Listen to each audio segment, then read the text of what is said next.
अस्सलाम वालेकुम क्लास। क्या हाल है आपके? उम्मीद है आप खैरी से होंगे। आज का जो हमारा चैप्टर है ये है कंप्लीटिंग द अकाउंटिंग साइकिल। आप जानते हैं कि जैसे हमने पहले जो लेक्चर्स पढ़े हैं उसमें हमने बेसिक जर्नल एंट्रीज को अंडरस्टैंड किया, ट्रांजैक्शंस को अंडरस्टैंड किया, लेजर अकाउंट्स के बारे में हमने बात की, ट्रायल बैलेंस क्या होता है इसको हमने समझा। तो financial statements, income statement, balance sheet ये हमने बनाई थी। तो कंप्लीटिंग द अकाउंटिंग साइकिल में ये सारा काम हम कर चुके हैं। तो इस चैप्टर में बेसिक जो चीज़ें हैं वो कुछ क्लोजिंग एंट्रीज के बारे में हमने थोड़ी बहुत अंडरस्टैंडिंग पैदा करनी है, और फिर जब आप प्रैक्टिस करेंगे तो फुली आप अंडरस्टैंड कर लेंगे। इसी तरह से जो हमारे पास वर्कशीट का कॉन्सेप्ट है उसको हम यहाँ पे देखेंगे कि वर्कशीट क्या होती है और वर्कशीट क्यों बनाई जाती है और उसका मकसद क्या है। हालांकि इससे पहले जो लेक्चर गुजर चुका है उसमें वर्कशीट से रिलेटेड मैंने प्रैक्टिकली आपको जो है वो काम करके दिखाया था, जिसमें हमने अनएडजस्टेड ट्रायल बैलेंस, उसमें एडजस्टमेंट्स होती थी और उसके बाद जो है वो एडजस्टेड ट्रायल बैलेंस जो बन जाता था। तो वर्कशीट जो है बस इसमें दो स्टेप्स आप और ऐड कर लें कि एडजस्टेड ट्रायल बैलेंस के बाद हम जो है वो इसमें इनकम स्टेटमेंट वाली आइटम्स हैं और जो बैलेंस शीट वाली आइटम्स हैं उनको भी एक शीट में लिख लेते हैं। तो ये पूरी मिला के एक वर्कशीट बन जाती है। तो वर्कशीट बेसिकली कोई ऐसा मैंडेटरी डॉक्यूमेंट नहीं है जो कि आपने प्रेजेंट करना होता है अपनी एनुअल रिपोर्ट में। ये समझ लें एक इंटरनल जो मैनेजमेंट है उनके लिए ज़रूरी है कि वो इसको एक दफ़ा देख लेते हैं, बना लेते हैं, ताकि इससे हमें आइडिया हो जाए कि हमारे पास जो फाइनली अमाउंट्स जानी है इनकम स्टेटमेंट या बैलेंस शीट में वो कौन सी होंगी, या अगर उसमें कोई एडजस्टमेंट वगैरह रहती है तो वो आप कर लेंगे। तो शुरुआत करते हैं इस चैप्टर से मुतल्लिक। ओके जी, इस चैप्टर में जो लर्निंग ऑब्जेक्टिव है हमारा वो क्या है? सबसे पहले तो वर्कशीट बनाना और उसकी यूज़फुलनेस के बारे में बात करना, ये आज के हम लेक्चर में डिस्कस करेंगे। Explain why temporary accounts are closed each period, और ये भी हम देखेंगे कि टेम्प्रेरी अकाउंट्स कौन से होते हैं और इनको क्लोज़ करना क्यों ज़रूरी होता है। इसके अलावा हम क्लोजिंग एंट्रीज़ के ऊपर बात करेंगे, जो कि जब अकाउंटिंग ईयर हमारा एंड होता है तो eight the end of the year हमें कुछ एंट्रीज़ क्लोजिंग करनी पड़ती हैं अपने अकाउंट्स को बंद करने के लिए। इसी तरह से हम ये भी देखेंगे कि पोस्ट क्लोजिंग ट्रायल बैलेंस जो है वो क्या होता है और उसको किस तरह बनाया जाता है। तो ये हमारे आज के लेक्चर के कुछ ऑब्जेक्टिव्स हैं। तो इसी तरह से शुरुआत करते हैं। सबसे पहले तो वर्कशीट पे हम बात कर लेते हैं कि वर्कशीट क्या है और इसके बेनिफिट्स क्या हैं। तो वर्कशीट कोई, जैसे मैंने शुरू में भी आपको बताया कि कोई मैंडेटरी डॉक्यूमेंट नहीं है, कोई ऐसा डॉक्यूमेंट नहीं है जो कि आपने बहुत ज़्यादा जो है वो प्रायोरिटी बेसिस के ऊपर बनाना है और उसको प्रेजेंट करना है। तो प्रेजेंट के लिए, प्रेजेंटेशन के लिए जो फाइनल हमारी स्टेटमेंट्स फाइनेंशियल बनती हैं एनुअल रिपोर्ट में, जब कंपनीज अपनी स्टेटमेंट्स बनाती हैं, तो उसमें कोई मैंडेटरी चीज़ नहीं है कि वर्कशीट लाजमी शो करें, क्योंकि वर्कशीट जो है ये बेसिकली जैसे मैंने बताया कि एक क्लरिकल वर्क है और इसमें जो है वो इंटरनल जो मैनेजमेंट है और जो मैनेजमेंट कंट्रोल है वो अपने तौर पे इसको बनाते हैं। तो प्रेजेंटेशन के पॉइंट ऑफ व्यू से कोई ये इम्पोर्टेंट नहीं है। अगर आप इसको ना भी प्रेजेंट करें, ना भी बनाएं, तो भी कोई मसला नहीं है। तो वर्कशीट के बेनिफिट्स क्या हैं? पहला बेनिफिट तो इसका ये है कि ये आपकी जो फाइनेंशियल स्टेटमेंट्स हैं, इनकम स्टेटमेंट है, बैलेंस शीट है, कैश फ्लो स्टेटमेंट है, उनकी जो आप समझ लें, उनको जब हम बनाते हैं बैलेंस शीट को, इनकम स्टेटमेंट या कैश फ्लो स्टेटमेंट को, तो उसको बनाने में वर्कशीट जो है वो मदद करती है आपकी। तो ये अहम किरदार अदा करती है और इन स्टेटमेंट्स को बनाने में, यानी इनकम स्टेटमेंट, बैलेंस शीट जब आप बना रहे होते हैं तो उसके लिए जो है वर्कशीट काफ़ी हेल्पफुल हो जाती है। इसी तरह से दूसरा फ़ायदा इसका ये है कि एरर्स जो हैं वो जो पॉसिबिलिटी एरर आने की वो कम हो जाती है, क्योंकि मैंने बताया कि ये इंटरनल एक समझ लें कि एक तरह का ये स्प्रेडशीट होती है इंटरनल, एक तरह से ये आप रिपोर्ट बना रहे होते हैं। तो इसमें आप कोशिश करते हैं कि जो जो एडजस्टमेंट्स हैं, कुछ चीज़ें रह गई हैं डेबिट क्रेडिट जो पहले से एडजस्ट नहीं हुआ, उनको हम एडजस्ट कर लें। तो इससे ये होता है कि जब आप इनकम स्टेटमेंट या बैलेंस शीट की तरफ जाते हैं उनको बनाने के लिए, तो ऑलरेडी आप जो है वो काफ़ी चीज़ें नोट कर चुके होते हैं। अगर कोई कमी बेशी रह गई हो तो वर्कशीट में आप उसको पूरा करके एडजस्ट करके उसे आगे जो है पोस्ट कर देते हैं इनकम स्टेटमेंट या बैलेंस शीट में। इसी तरह से जो अकाउंट्स हैं उनके एडजस्टमेंट्स के साथ इसका लिंक बनता है। जैसे लास्ट टाइम आपको याद है मैंने एक सवाल आपको करके दिखाया था जिसमें मैंने अनएडजस्टेड ट्रायल बैलेंस और उसके बाद एडजस्टमेंट्स उनको फिर लिंक किया था और फाइनली एडजस्टेड ट्रायल बैलेंस हमने बना लिया था। बिल्कुल इसी तरह से जो अकाउंट्स होते हैं उनको उनके एडजस्टमेंट्स के साथ लिंक किया जाता है, तो वर्कशीट में ये भी एक फ़ायदा है। और assist in planning and organising and audit, जब ऑडिट वगैरह होता है तो उसमें भी ये आपका जो एक डॉक्यूमेंट है वर्कशीट, ये आपके काम आती है क्योंकि इसमें आपने सारी चीज़ों को देखा होता है, नोट किया होता है।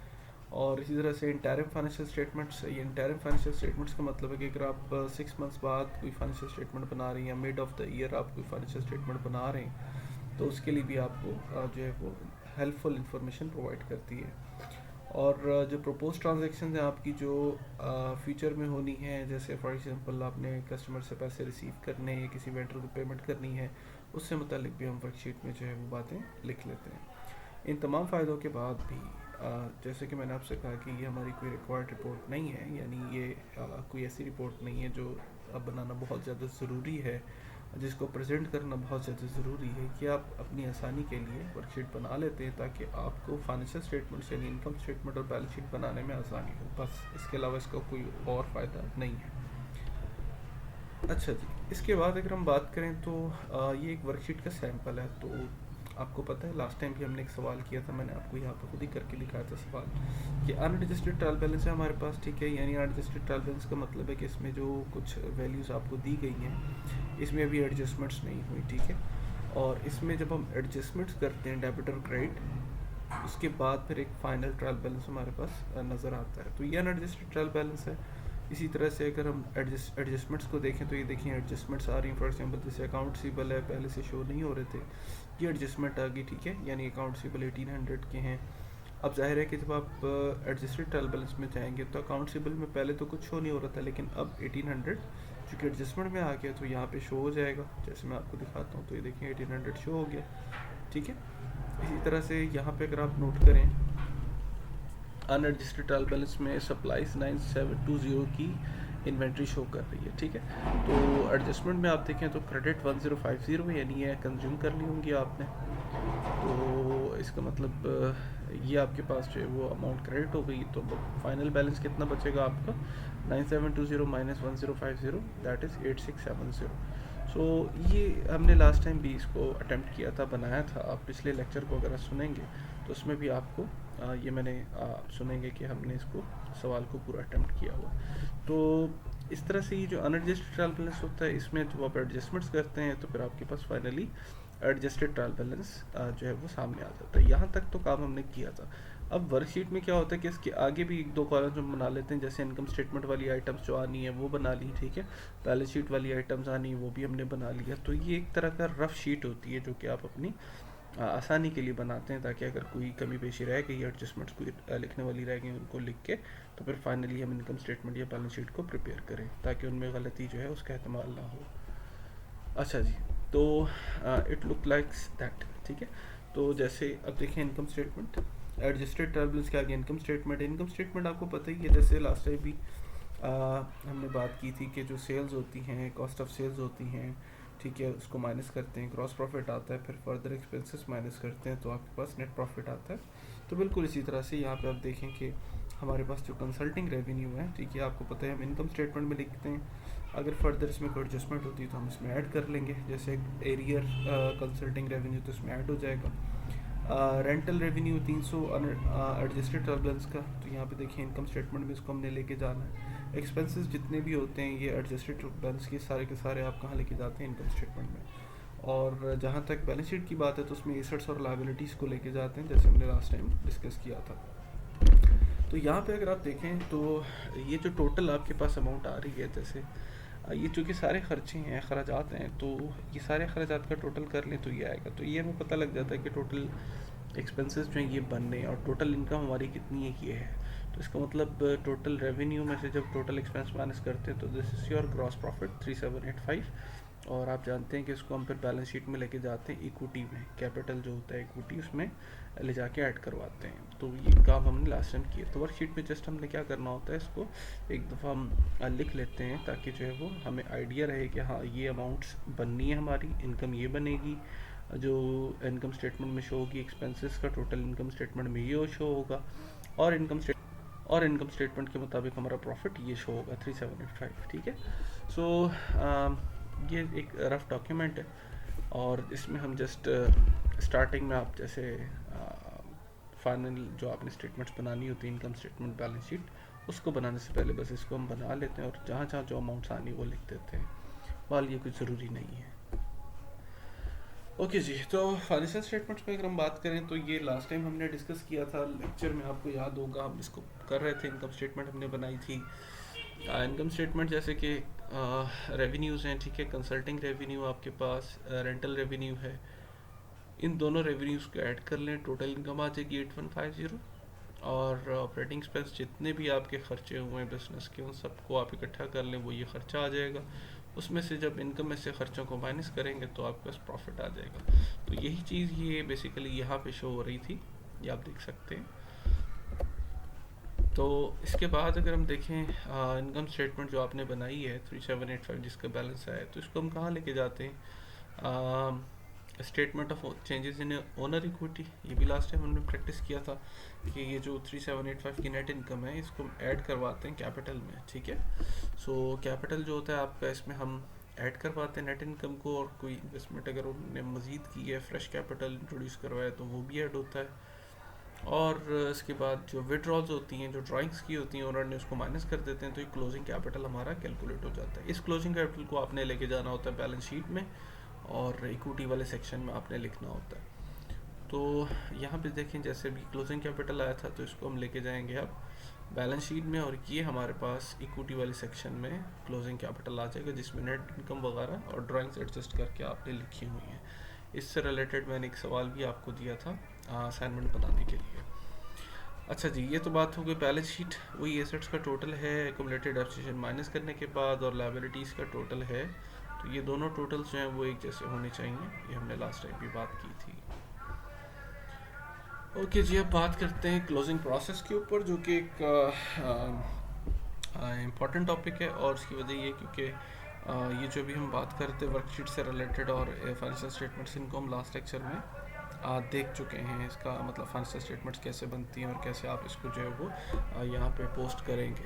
लिहाजा क्लोजिंग एंट्रीज जो हैं, क्लोजिंग प्रोसेस जो है, इसको हम ज़रा समझ लेते जी। तो क्लोजिंग प्रोसेस जो है, इसमें हम क्लोजिंग एंट्रीज वगैरह इनको देखेंगे। तो क्लोजिंग प्रोसेस में ये होता है कि जो हमारे अकाउंट्स होते हैं, जो ईयर एंड पे होते हैं, उनको हमने क्लोज़ करना होता है, ताकि हमें जो बैलेंस मालूम हो सके कि इनका बैलेंस कितना है जो हम नेक्स्ट ईयर ट्रांसफ़र करेंगे। तो और इनकम कितनी बन रही है हमारी, एक्सपेंस कितने हो रहे हैं, इस हवाले से। तो सबसे पहले तो आपने ये चीज़ देखनी है कि कौन से अकाउंट्स ऐसे हैं जिनको क्लोज़ करना ज़रूरी है। हर अकाउंट क्लोज़ नहीं होता, जैसे मसलन एसेट्स के अकाउंट को हम क्लोज़ नहीं करते। इसके अलावा कैपिटल अकाउंट्स, लायबिलिटी अकाउंट्स जो उनको बिल्कुल बंद नहीं कर देते। जबकि कुछ अकाउंट्स ऐसे हैं जैसे परमानेंट अकाउंट्स हैं, कुछ टेम्पररी अकाउंट्स हैं। तो टेम्पररी अकाउंट्स हैं उनको हम क्लोज़ करते हैं। फिर हमने ये भी देखना है कि पहले तो हम आइडेंटिफाई कर लेंगे कौन से अकाउंट्स हैं जिन्होंने क्लोज़ होना है। उसके बाद जो है वो पोस्ट क्लोजिंग एंट्रीज कैसे रिकॉर्ड करनी है, और फिर पोस्ट क्लोजिंग ट्रायल बैलेंस जो है उसको कैसे आप बनाएंगे, ठीक है। यानी क्लोजिंग एंट्रीज पहले तो आइडेंटिफाई करें कौन से अकाउंट्स क्लोज होने हैं, फिर हमने ये देखना है कि कौन से जो अकाउंट्स क्लोज होने वाले हैं उनकी एंट्रीज क्या बनेंगी, और फिर तीसरे नंबर पे हम ये देखेंगे कि जो ट्रायल बैलेंस बनना है, पोस्ट क्लोजिंग ट्रायल बैलेंस, वो कैसे बनेगा। तो सबसे पहले तो हम क्या करेंगे, रीसेट करेंगे रेवेन्यू एक्सपेंस विड्रॉल अकाउंट को balances to zero at the end of the period. यानी जितनी भी हमारी इनकम्स हैं, एक्सपेंसेस हैं, और जो विड्रॉल्स हैं, ड्राइंग्स वगैरह की हैं ओनर ने, उन अकाउंट्स को हमने क्या करना है, ज़ीरो पे लेके आना है, ताकि हम देखें कि साल के एंड पे या अकाउंटिंग पीरियड के एंड पे जो है वो क्या उनका बैलेंस बनता है, और वो हमने उसको ज़ीरो करना है। और इसी तरह से फिर जितना भी जो भी बैलेंस होगा इनकम का या एक्सपेंसेस का, विड्रॉल्स को, उसको हमने इनकम समरी अकाउंट में मुंतकिल करना होता है, ताकि हमें ये income summary account basically closing entry के लिए इस्तेमाल किया जाएगा। तो अभी हम कुछ एग्जांपल्स भी देखेंगे इससे रिलेटेड। तो अब पॉइंट ये है कि हमने ये समझते हैं कि टेम्परेरी अकाउंट्स को क्लोज़ क्यों किया जाता है। जैसे मैंने बताया कि परमानेंट अकाउंट्स को क्लोज़ नहीं करना आपने, जबकि टेम्परेरी अकाउंट्स उनको क्लोज़ कर देना आपने। तो क्यों करना है क्लोज़, उसको हम ज़रा देखते हैं। अब पहले तो समझ लें टेम्परेरी अकाउंट्स और परमानेंट अकाउंट्स क्या होते हैं। देखिए, टेम्परेरी अकाउंट्स होते हैं आपकी इनकम एक्सपेंसेस के अकाउंट्स, ठीक है। तो इनकम एक्सपेंसेस के जो अकाउंट्स होते हैं टेम्परेरी, क्योंकि आपको पता है हर साल आपकी ये इनकम और एक्सपेंसेस जो है वो नए जो है वो आपके पास रिपोर्ट होंगे, नए एक्सपेंसेस होंगे, नई इनकम्स होंगी। जबकि जो परमानेंट अकाउंट्स होते हैं जिनमें एसेट्स हैं और लाइबिलिटीज़ वगैरह इसमें आ जाती हैं, ठीक है। तो परमानेंट अकाउंट्स जो हैं नॉर्मली, जो हम एसेट्स को अगर हम एग्जांपल के तौर पे देखें तो ये एक से ज़्यादा साल के लिए आपको फ़ायदा देते हैं। जबकि एक्सपेंसेस का फ़ायदा या इनकम्स का फ़ायदा आपको उस वक्त तक ही होता है, एक मखसूस अकाउंटिंग के पीरियड तक, यानी एक मखसूस साल तक आपको फ़ायदा मिलेगा। क्योंकि बार बार ये खर्चे होते रहते हैं, बार बार इनकम्स आती रहती हैं, तो हम एक साल का नॉर्मली अकाउंटिंग पीरियड का हिसाब रख लेते हैं कि एक साल में जो है वो कितने हमारे एक्सपेंसेस हुए हैं, कितनी हमारी इनकम्स हुई हैं, और उन इनकम्स और इन एक्सपेंसेस को हमने एक साल के अरसे तक ही महदूद रखना होता है। अगले साल हमने नई इनकम्स और नए एक्सपेंसेस के साथ जो है वो देखना होता है कि हमें फ़ायदा क्या हो रहा है बिज़नेस को। तो इसलिए जो इनकम और एक्सपेंसेस के अकाउंट्स हैं ये हम कहते हैं टेम्परेरी अकाउंट्स हैं। टेम्परेरी इसलिए क्योंकि जिस साल एक्सपेंस या इनकम का हमारे पास रिकॉर्ड है, जो प्रॉफिट रिकॉर्ड हमारे सामने आया एक साल में, ज़रूरी नहीं कि यही प्रॉफिट आपको अगले साल में भी होगा, ठीक है। या यही एक्सपेंसेस आपके अगले साल में भी होंगे, या यही इनकम आपको अगले साल में मिलेंगे। फॉर एग्जांपल, अगर आपने 1 लाख यूनिट बेचे हैं, 10 लाख रुपए आपकी अर्निंग हुई है एक पर्टिकुलर ईयर में, तो ज़रूरी नहीं है कि अगले साल भी आपकी 10 लाख की अर्निंग होगी। 10 लाख से ज़्यादा भी हो सकती है, 10 लाख से कम भी हो सकती है। तो इसलिए हम कहते हैं टेम्परेरी अकाउंट्स हैं, इनका जो डाटा है वो टेम्परेरी होता है। तो हम इसको एक साल के बाद ही इसको क्लोज कर देते हैं, और फिर अगले साल का नया डाटा जो आता है एक्सपेंस और इनकम, उससे हम देखते हैं हमारे बिजनेस को क्या प्रॉफिट हो रहा है और बिजनेस जो है उसके ऊपर क्या इम्पेक्ट आ रहा है। जबकि एसेट्स जो होते हैं उनका फ़ायदा आपको साल साल मिलता रहता है। तो टेम्परेरी अकाउंट्स में रेवेन्यू के अकाउंट्स यानी इनकम के अकाउंट्स, एक्सपेंसेस के अकाउंट्स, विड्रॉल्स यानी जो उन्होंने पैसे निकाले होते हैं बिजनेस से, इनको हम डील कर रहे होते हैं इनकम समरी अकाउंट में, ठीक है। यानी सारी चीज़ें हम इनकम समरी अकाउंट में लेके जा रहे होते हैं। तो ये सारे हमारे पास टेम्परेरी अकाउंट्स कहलाते हैं। जबकि परमानेंट अकाउंट्स में हमारे पास एसेट्स हैं, लायबिलिटीज़ हैं, ओनर्स कैपिटल जो इन्वेस्टर का कैपिटल होता है, इक्विटी जिसको हम कहते हैं, ये हमारे परमानेंट अकाउंट्स हैं। क्योंकि एसेट्स हैं ये भी लॉन्ग टर्म फ़ायदा देते हैं। अगर लॉन्ग टर्म लोन आपने लिया हुआ लायबिलिटी की सूरत में, तो वो भी आपको जो है वो जैसे एक साल ख़त्म हो गया उससे अगले साल भी आपकी लायबिलिटी होगी, उससे अगले साल भी लायबिलिटी होगी। तो ये भी परमानेंट अकाउंट होता है जो आपका साल साल चलता है। इसी तरह से ओनर कैपिटल, जब तक बिजनेस चल रहा है ओनर का कैपिटल बिजनेस में लगा रहेगा, तो ये भी परमानेंट अकाउंट है। तो क्लोजिंग प्रोसेस जो ये सिर्फ आपने टेम्परेरी अकाउंट्स के ऊपर अप्लाई करना है, परमानेंट अकाउंट्स के ऊपर अप्लाई नहीं करना। अच्छा जी, अब क्लोजिंग एंट्रीज क्या होती हैं, इन पर हम थोड़ी सी बात कर लेते हैं। तो क्लोजिंग एंट्रीज को कैसे रिकॉर्ड करना है और कैसे इसको हम लिखेंगे, तो उसमें 4 स्टेप्स हैं, चारों को देख लें। सबसे पहले हम देखते हैं close revenue accounts to income summary. आपको पता है रेवेन्यू जो आपकी इनकम होती है, इनकम जब भी बढ़ती है आप उसको क्या करते हैं, क्रेडिट करते हैं, ठीक है। सो इनकम इंक्रीज़ होती है तो हम क्रेडिट कर देते हैं, इनकम डिक्रीज़ होती है तो हम डेबिट कर देते हैं। लेकिन नॉर्मल बैलेंस जो होता है वो क्या होता है, क्रेडिट होता है, ठीक है जी। सो रेवेन्यू को आपने जब इनकम समरी में क्लोज करना है तो आपने इसकी एंट्री क्या बनानी है, रेवेन्यू अकाउंट को आप डेबिट कर देंगे, इनकम समरी को क्रेडिट। ये क्लोज करने के लिए होता है, क्योंकि रेवेन्यू नॉर्मली क्रेडिट बैलेंस रखता है, तो जब रेवेन्यू क्लोज होगा तो इसको आपने डेबिट कर देना है ताकि डेबिट क्रेडिट कैंसिल हो सके। क्लोजिंग इसी को कहते हैं। तो नॉर्मली जब आप सेल करते हैं या रेवेन्यू जब भी बढ़ता है तो हमने रूल पढ़ा है कि हम क्रेडिट करते हैं। तो जितनी भी साल भर की आपकी रेवेन्यू आइटम्स होंगी, जो क्रेडिट बैलेंस होगा, उसको आपने अब डेबिट करना और इनकम समरी को क्रेडिट कर देना है। इसका मतलब है आप इसको क्लोज कर रहे हैं। इसी तरह एक्सपेंसेस के बारे में, एक्सपेंस आपको पता है जब भी बढ़ते हैं डेबिट होते हैं, तो जब आप इनको क्लोज करेंगे तो फिर आपने एक्सपेंसेस का जितने साल भर के एक्सपेंसेस हैं जो उसका डेबिट बैलेंस शो हो रहा था, वो सारे का सारा आपने क्रेडिट करना और इनकम समरी को डेबिट कर देना। इसको कहते हैं इनकम समरी में क्लोज करना। तो इनकम समरी टू एक्सपेंसेस की क्लोजिंग एंट्री बनती है।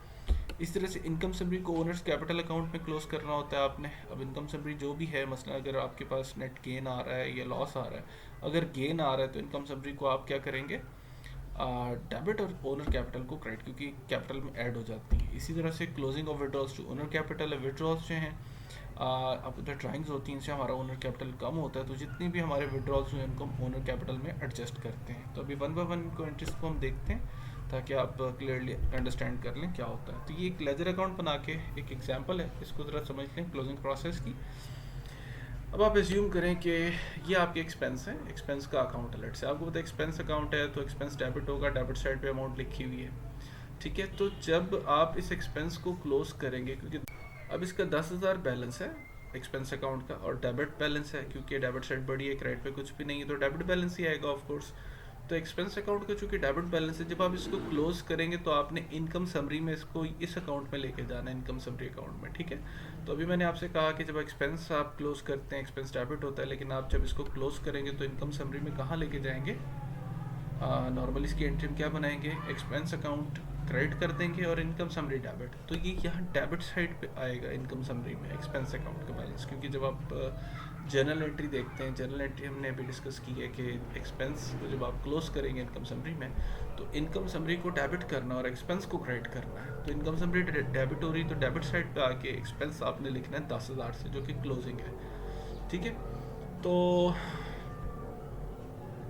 रेवेन्यू की बात कर लें, ठीक है। रेवेन्यू चूँकि क्रेडिट बैलेंस है 25,000, तो रेवेन्यू अकाउंट क्रेडिट बैलेंस रखता है, तो जब आप इसको क्लोज करेंगे तो एंट्री क्या करेंगे, आपने रेवेन्यू अकाउंट को डेबिट करना है, इनकम समरी क्रेडिट करना है। चूँकि इनकम समरी क्रेडिट करेंगे, लिहाजा इनकम समरी में क्रेडिट साइड पे रेफरेंस आएगा रेवेन्यू का, क्या आप इसको लेके जा रहे हैं। Similarly is the case for expense, जैसे मैंने अभी आपको बताया कि डेबिट साइड पे आएगा 10,000 से, ठीक है, रेवेन्यू यहाँ पे आएगा। अब इसको अब आप टोटल कर लें, देख लें बड़ी साइड इनकम समरी की कौन सी है। तो ये बड़ी साइड है क्रेडिट वाली, इसमें से डेबिट वाली अमाउंट माइनस करें तो बैलेंस क्रेडिट डाउन कितना आ रहा है आपके पास, क्रेडिट में 15,000। ये जो बैलेंस है ये बेसिकली इनकम समरी का आपका कैपिटल में जाएगा यहाँ पे, ठीक है। सो अब आप इस 15,000 को, ये जो बैलेंस कैरी डाउन आया था, इसको आप यहाँ लेके जाएंगे, कैपिटल में ऐड करा देंगे, ठीक है, 45,000 से। और जो विड्रॉल्स हैं, विड्रॉल्स का मतलब है कि आपके कैपिटल को कम करेंगी। तो विड्रॉल का क्या ट्रीटमेंट करना है कि ये जो विड्रॉल है ये debit side of owner capital में आ जाएंगी। तो यहाँ से अब आप 30 + 15 45 - 5 40,000 का आपके पास ओनर कैपिटल फाइनल रह जाएगा, जिसने आपके बैलेंस शीट में अपीयर होना है, ठीक है। तो एक दफ़ा दोबारा देख लें।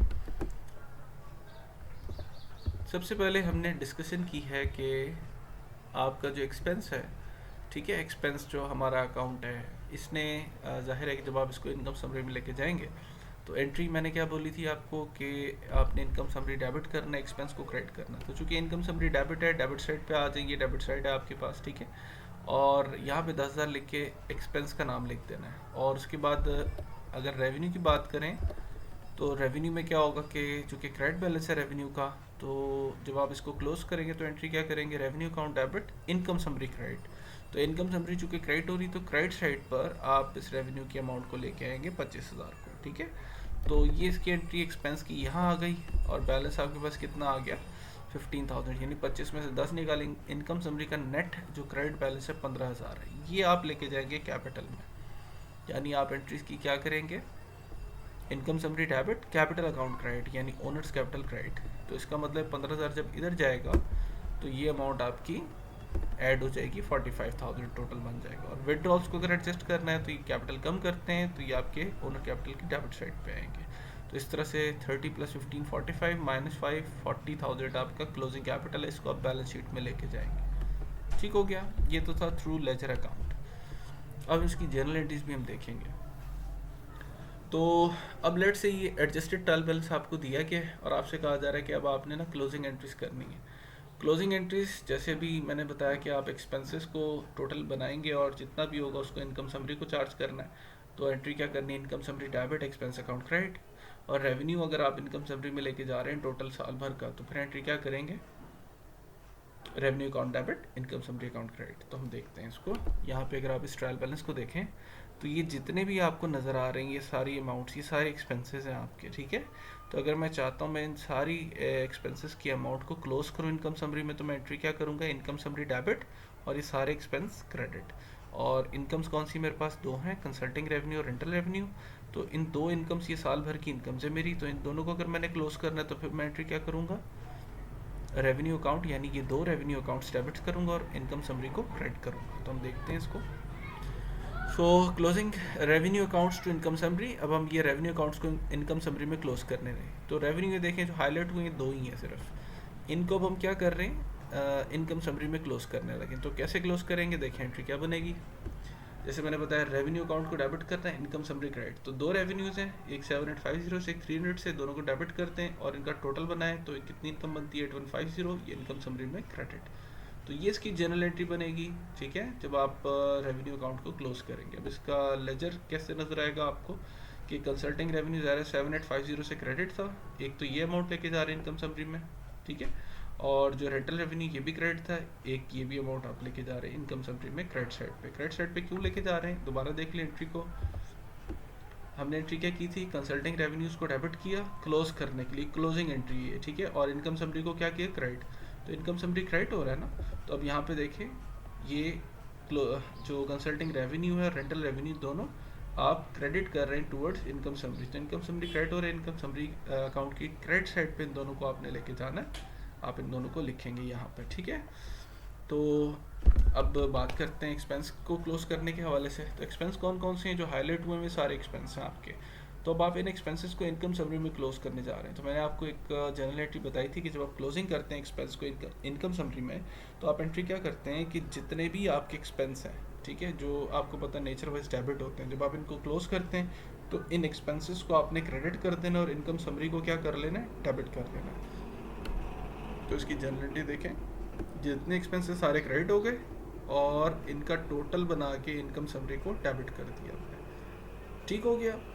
अब इसका अगर लेजर अकाउंट देखेंगे तो ये सारे लेजर अकाउंट्स हैं, ये जितनी भी अमाउंट्स है सारी इनकम समरी के कहाँ आ जाएगी, डेबिट साइड पे। ये जो अमाउंट लिखी हुई क्रेडिट, ये जो रेवेन्यूज़ है ना उनकी अमाउंट है जो क्रेडिट में आई थी, और सारे अकाउंट्स की जो अमाउंट है प्लस करने के बाद इनकम समरी को डेबिट हो रहा है 4365 से। तो इस यहाँ से आप देख लें ये टोटल में ज़्यादा है, इसका टोटल बना के इसमें माइनस करें तो ये आपके पास रिमेनिंग इनकम आएगी इनकम समरी अकाउंट का क्रेडिट बैलेंस, ये जाएगा कैपिटल में ऐड होने, ठीक है। हम देखते हैं कैपिटल में, ये ओनर इक्विटी कैपिटल, इसको क्लोज करना है, ठीक है, इनकम समरी को क्लोज करना है ओनर कैपिटल में।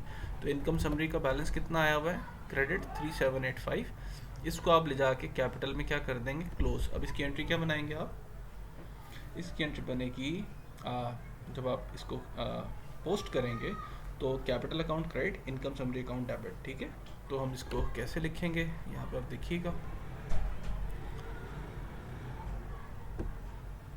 ये entry, income summary debit, capital account credit, जितना भी उसका बैलेंस आया था इनकम समरी का, इनकम और एक्सपेंस माइनस करने के बाद वो हमने यहाँ पे डेबिट करा दिया इनकम समरी को क्लोज करने के लिए, और टेलर कैपिटल को क्या करा दिया, क्रेडिट करा दिया, ठीक है, यानी कैपिटल में ऐड हो गई है। तो अब इसका लेजर कैसे नज़र आएगा आपको, ये इनकम समरी का बैलेंस था ना, ये इनकम्स थी, ये एक्सपेंस का टोटल था, तो क्रेडिट बैलेंस ये था। तो आप इसको अब ट्रांसफ़र कर रहे हैं कैपिटल अकाउंट में और ये अब कैपिटल में ऐड हो जाएगा 338785 से। तो कैपिटल अब आपका ये बन गया है। इसी तरह से ड्राइंग्स की बात कर लेते हैं, विड्रॉल्स। तो विड्रॉल सिर्फ 600 के हुए थे, तो अब जाहिर है कि इनको भी हमने ओनर कैपिटल में लेके जाना है। तो विड्रॉल्स में क्या होता है कि ओनर का कैपिटल कम हो जाता है, यानी आप इसकी जनरल एंट्री क्या करेंगे कि ओनर कैपिटल अकाउंट डेबिट और जो विड्रॉल्स हुए हैं, जो कैश हमारा गया उसको क्रेडिट। तो अब यहाँ पे Taylor account capital account debit और टेलर का विड्रॉल अकाउंट क्रेडिट, तो ये इसकी जनरल एंट्री हो गई। अब आपने अगर लेजर में पोस्ट करना है तो ये विड्रॉल्स जो हैं ये सारे के सारे कहाँ लेके जाएंगे, टेलर के कैपिटल अकाउंट में। आपको पता है 30,000 पहले से कैपिटल था, 3785 इनकम समरी के इधर बैलेंस ट्रांसफ़र हुआ रिमेनिंग, तो ये अमाउंट ये थी और 600 ये आ गया। तो इसका टोटल बना लें, उसमें से 600 निकाल दें तो आपके पास ये बैलेंस बचेगा। इसने कहाँ जाना है, फाइनली बैलेंस शीट में जाना है, ठीक है। तो ये तो हमने क्लोजिंग एंट्रीज कर ली। अब पोस्ट क्लोजिंग ट्रायल बैलेंस हमने बनाना है। तो पोस्ट क्लोजिंग ट्रायल बैलेंस बनाना बहुत आसान है क्योंकि आप सारी चीज़ों को हल कर चुके हैं। तो सिर्फ परमानेंट अकाउंट्स अब शो किए जाएंगे, जितने परमानेंट अकाउंट्स हैं वो शो हो जाएंगे आपके पोस्ट क्लोजिंग ट्रायल बैलेंस में, टेम्परेरी अकाउंट शो नहीं होंगे। तो अब यहाँ पे सबसे पहले तो लिस्ट ऑफ परमानेंट अकाउंट उनके बैलेंसेस देख लें, ठीक है, डेबिट और क्रेडिट्स देख लें और फिर आप पोस्ट क्लोजिंग ट्रायल बैलेंस बना लें। तो ये देखें पोस्ट क्लोजिंग ट्रायल बैलेंस को अगर आप एक नज़र, तो ये देखेंगे सिर्फ एसेट्स के अकाउंट और आपके पास लायबिलिटीज़ के अकाउंट्स नज़र आ रहे हैं। इसमें आपको कोई इनकम या एक्सपेंस का अकाउंट नज़र नहीं आ रहा, ये लायबिलिटीज़ हैं, ठीक है। ये कॉन्ट्रा एसेट अकाउंट है तो ये आपके पास आप चेक कर रहे हैं कि इस पोस्ट क्लोजिंग ट्रायल बैलेंस में सिर्फ और सिर्फ एसेट और लायबिलिटीज़ के अकाउंट नज़र आ रहे हैं, इनकम और एक्सपेंस का अकाउंट नज़र नहीं आ रहा। क्यों नज़र नहीं आ रहा है? क्योंकि मैंने आपको बताया था कि जो टेम्प्रेरी अकाउंट्स होते हैं इनकम एक्सपेंस के, इसको हम क्लोज कर लेते हैं इनकम समरी में, और फिर इनकम समरी का बैलेंस हम कैपिटल में ले जाते हैं। लिहाजा जो पोस्ट क्लोजिंग ट्रायल बैलेंस आप देखेंगे उसमें सिर्फ और एसेट्स और लायबिलिटीज़ आपको नज़र आएंगे, जबकि post closing pre closing trial balance अगर आप देखेंगे तो उसमें आपको एसेट्स, लायबिलिटीज़, कैपिटल, रेवेन्यू सब नज़र आएंगे। मैं थोड़ा सा रिवाइज करता हूँ इसको। तो ये देखें, ये ट्रायल बैलेंस है आपका, ठीक है। इस ट्रायल बैलेंस में अगर आप नोट करें तो ये एसेट के अकाउंट्स भी नज़र आ रहे हैं, लायबिलिटीज़ के भी नज़र आ रहे हैं, ड्राइंग्स भी नज़र आ रही हैं, रेवेन्यू अकाउंट्स भी नज़र आ रहे हैं, इस एक्सपेंस अकाउंट भी नज़र आ रहे हैं। तो पोस्ट क्लोजिंग में क्या होगा कि आपको रेवेन्यू और एक्सपेंस अकाउंट्स नज़र नहीं आएंगे, सिर्फ आपको एसेट और लायबिलिटीज़ अकाउंट ही नज़र आएंगे, ठीक है। तो ये पोस्ट क्लोजिंग ट्रायल बैलेंस होता है आपका, जो इस सूरत में हमें नज़र आ रहा है। ठीक हो गया। अच्छा जी, तो अकाउंटिंग साइकिल में हमने क्या एनालाइज किया? सबसे पहले आपको पता है कि ट्रांजैक्शंस को पहले जर्नल में लेके जाते हैं, फिर पोस्ट करते हैं, लेजर बनाते हैं, फिर उसका जो है वो ट्रायल बैलेंस बनता है अनएडजस्टेड, फिर उसको एडजस्ट करना है, फिर एडजस्टेड ट्रायल बैलेंस बनाना है, फिर स्टेटमेंट्स बनानी, फाइनेंशियल स्टेटमेंट्स जो होती हैं, इनकम स्टेटमेंट, बैलेंस शीट, फिर क्लोज करना उसको, और फिर लास्ट में जाके prepare post closing trial balance बनाते हैं, ठीक है।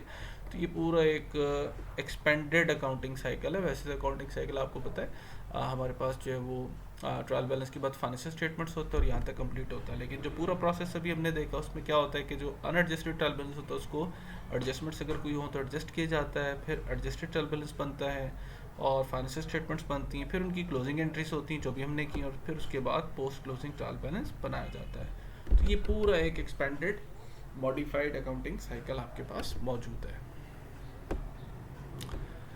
अच्छा जी, अब बैलेंस शीट के कंपोनेंट्स को क्लासिफाई कर लेते हैं। ये तो खैर हमने फर्स्ट अपने लेक्चर में भी डिस्कस की बातें, दोबारा देख लेते हैं कि इसमें जो है वो बेसिक बैलेंस शीट में कौन कौन सी चीज़ें आपको नज़र आती हैं, चूँकि पहले हम कर भी चुके हैं, बना भी चुके हैं, बहरहाल गो थ्रू करना है इसको हमने।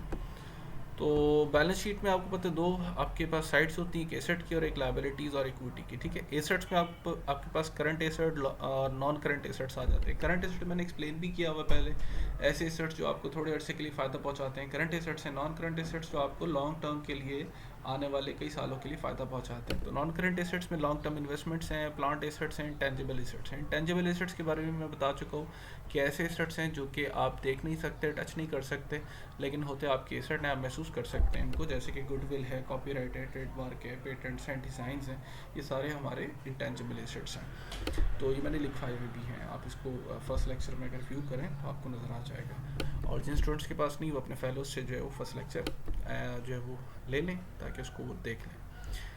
तो करंट लायबिलिटीज़ और नॉन करंट यानी फिक्स लायबिलिटीज़ और इक्विटी कहते हैं कैपिटल को। करंट लायबिलिटीज़ कौन सी होती हैं? ऐसी लायबिलिटीज़ जो आपने एक साल के अंदर अंदर अदा करनी होती है। नॉन करंट लायबिलिटीज़ कौन सी होती हैं? ऐसी लायबिलिटीज़ हैं जो आपने आने वाले सालों में जाके अदा करनी होती हैं। जैसे लॉन्ग टर्म बैंक लोन ले लिए, 10 साल बैंक लोन है, तो आप जो है उसको 10 साल तक अदा करते रहेंगे, ये आपकी फ़िक्स लायबिलिटी बन जाएगी।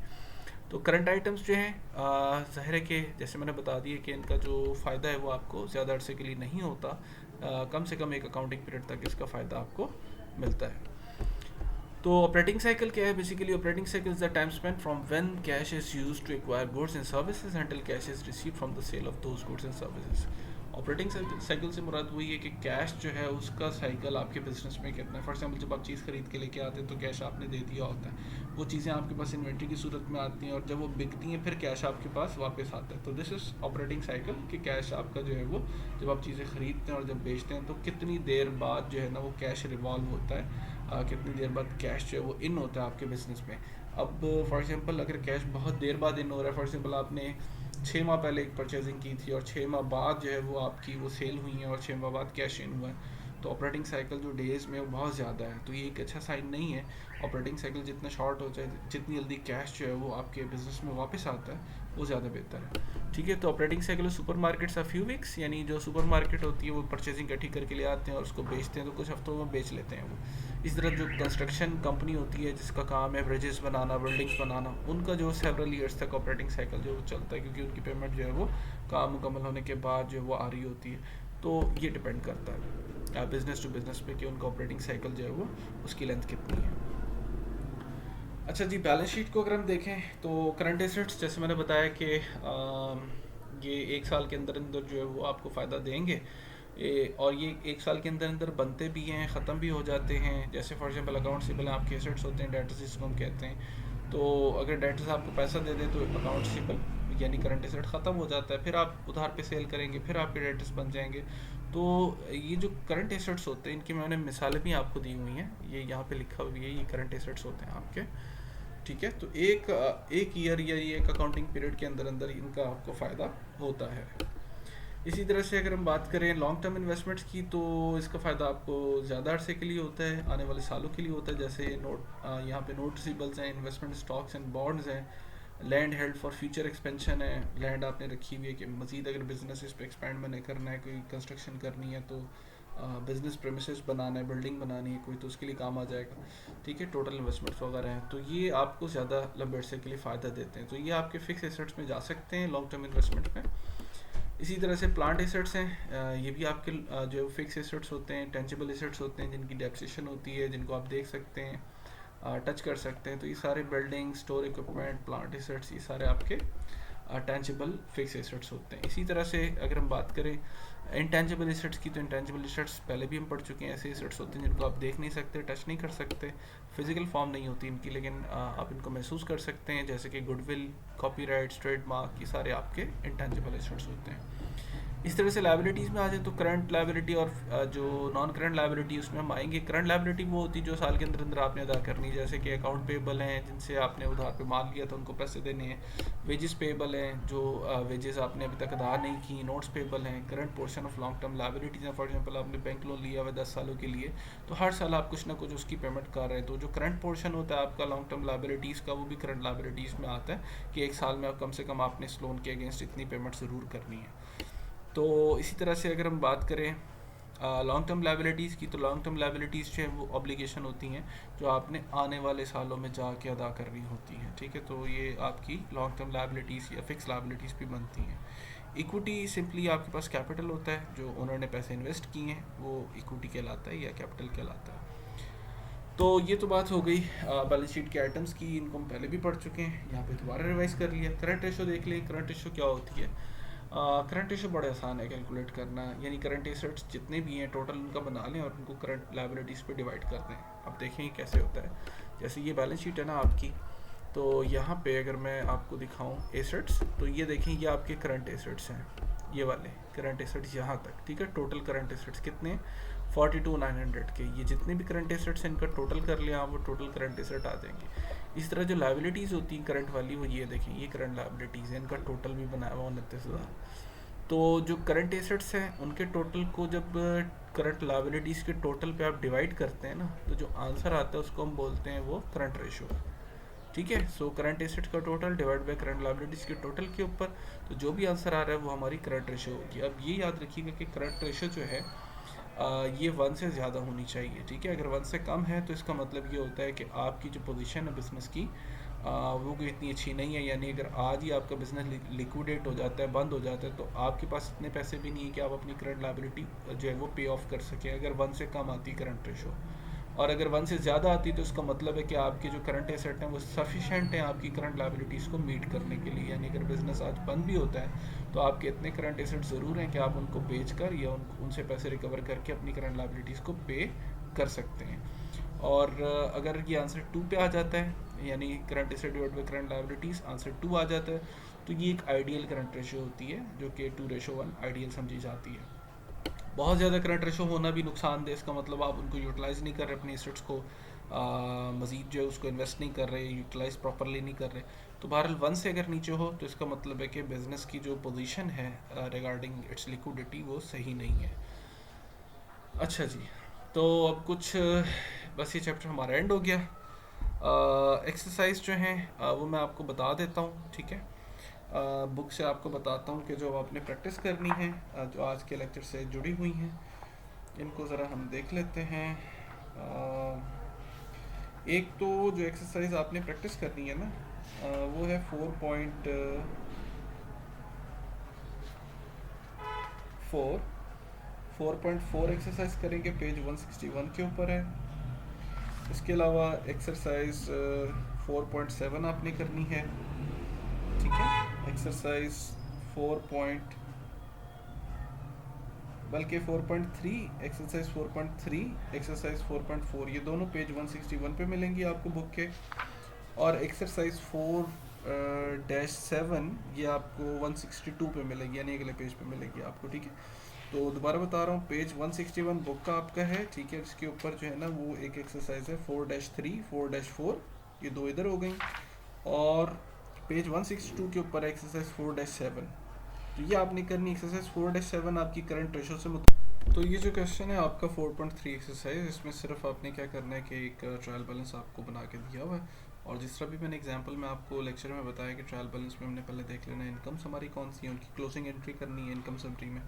फिर एक्सपेंसेस हैं वो दिए हुए, उनकी क्लोजिंग एंट्री करनी है इनकम समरी में। और उसके बाद जो है वो इनकम समरी का जो अकाउंट है उससे हमने बैलेंस निकाल लेना और उसको हम फिर क्लोज करेंगे कैपिटल अकाउंट में। और अगर विड्रॉल होगा उसको भी कैपिटल अकाउंट में क्लोज करना है। तो ये जस्ट एक्सरसाइज 4.3 में आपने क्लोजिंग एंट्रीज करनी है। एक्सरसाइज 4.4 जो है इसमें आप देखेंगे आपने फाइनेंशियल स्टेटमेंट्स बनानी है, इनकम स्टेटमेंट बनानी है, स्टेटमेंट ऑफ ओनर इक्विटी है, ये आप बनाएंगे। तो ये लास्ट जो हमारा प्रीवियस लेक्चर हो चुका है उसमें मैंने पूरा प्रॉपर्ली आपको बताया इनकम स्टेटमेंट कैसे बनती है, स्टेटमेंट ऑफ ओनर इक्विटी कैसे बनाते हैं, बैलेंस शीट कैसे बनाते हैं। और जो एक्सरसाइज 4-7 है इसमें जस्ट आपने क्या करना है कि करंट रेशो निकालनी है, ठीक है। इसके अलावा जो प्रॉब्लम है जो फर्दर प्रैक्टिस के लिए मैं आपको बता रहा हूँ वो आपने कौन सी करनी है वो भी देख लें। फर्दर प्रैक्टिस ये आपका पेज है 167 के ऊपर, प्रॉब्लम 4-4A, ठीक है। सो इसमें जो है ना आपने क्या करना है, पूरा एक ट्रायल बैलेंस इसने आपको बना के दिया हुआ है मुकम्मल, ठीक है। एडजस्टेड ट्रायल बैलेंस है और यहाँ से आपने क्या करना है, क्लोजिंग एंट्रीज भी करनी है, फाइनेंशियल स्टेटमेंट्स यानी इनकम स्टेटमेंट, बैलेंस शीट वगैरह भी बनानी है, स्टेटमेंट ऑफ ओनर इक्विटी भी बनानी है और फिर क्लोजिंग एंट्रीज भी इसकी करनी है, ठीक है जी। और ये आपने पूरा एक सवाल करना है। करंट रेशो बस निकाल लीजिएगा, बाकी ratio, debt ratio, profit margin ratio ये फिलहाल छोड़ दें, करंट रेशो निकाल लीजिएगा, तीसरी रिक्वायरमेंट में इसके आएगा, ठीक है। सो ये आपके जो है ना सवाल हैं इनको आपने प्रैक्टिस करना है, फाइन। और ये जो एक्सरसाइज है ना 4-4A ये बतौर असाइनमेंट आपकी, ठीक हो गया। चले अपना ख्याल रखिएगा, अल्लाह हाफ़िज़।